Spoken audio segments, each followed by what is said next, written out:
अस्सलाम वालेकुम। This is Kahkashan Akhtar. ये ऑनलाइन टीचिंग के सिलसिले में मेरा पहला वीडियो है। मैंने सोचा अपने 30-35 साल ज़िंदगी के तजर्बे में, यानी तदरीसी ज़िंदगी के तजर्बे में जो कुछ मैंने सीखा, जो कुछ मैंने सिखाया, जिन चीज़ों से मुझे फ़ायदा हुआ, वो मैं आपके साथ शेयर कर सकूं। जैसे टोटके होते हैं, जैसे ज़ुबैदा आपा के टोटके हुआ करते थे। तो पहली चीज़ जो मेरे जहन में आई वो है इमला। इमला यानी डिक्टेशन। क्योंकि गुफ्तगू और बोलने के दौरान आपको दूसरों को अंदाज़ा नहीं होता कि आपको इस बात का पता भी है कि जो लफ्ज़ आप अदा कर रहे हैं वो किस हुर्फ से शुरू हो रहा है, लेकिन असल मसला आता है जब आप लिखने बैठते हैं। क्योंकि कई हरूफ की आवाज़ एक जैसी होती है। मसलन सीन, स्वा, से की तकरीबन एक जैसी आवाज़ है। ते और तोई की आवाज़ तकरीबन एक जैसी है। काफ और काफ की आवाज़ तकरीबन एक जैसी है। अंदाज़ा नहीं हो पाता। जब आप लिखने बैठते हैं तो या तो आपका मुताला बहुत वसी है कि आपको अंदाज़ा हो कि कौन सा लफ्ज़ किस हुर्फ से शुरू होगा, या आपकी इमला की बहुत मश्क हो। अब आते हैं इमला के तरीके की तरफ। अगर आप इमला खुद करना चाह रहे हैं, खुद सीखना चाह रहे हैं, बेहतर करना चाह रहे हैं, सिखाना चाह रहे हैं किसी को, तो उसके लिए ज़रूरी है कि आप सिर्फ अल्फाज ना समेटें, आप पूरी एक इबारत मुंतखब कीजिए। अब वो इबारत आप पे मुनहसर है, आपकी सीखने की सलाहियत पे मुनहसर है कि कितनी बड़ी इबारत है। कोशिश करें कि रोज़ाना 2, 3 या 5 मिनट का इमला आप लोग ज़रूर कर लें। और उसके लिए क्या ज़रूरी है कि जो इबारत आप लिखेंगे वो अनसीन हो, अनदेखी इबारत हो।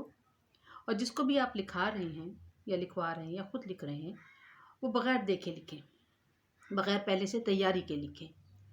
जब आप लिख चुकें तो उसके बाद अपनी गलतियाँ जिसको आपने लिखवाई है इबारत, वो अपनी गलतियाँ ख़ुद निकालें और उनकी बाकायदगी से इस्लाह करें।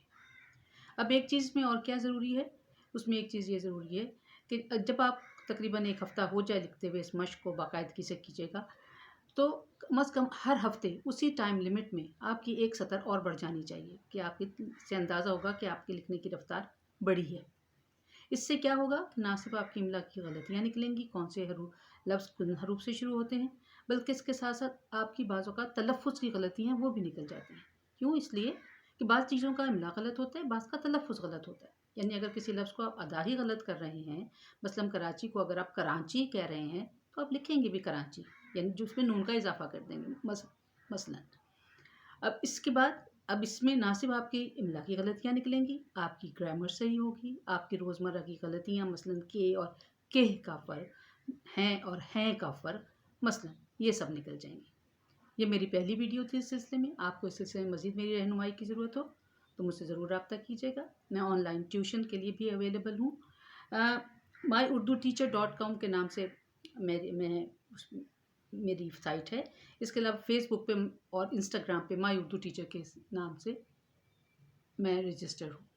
Please contact me if you want any other help. Thank you. अल्लाह हाफ़िज़।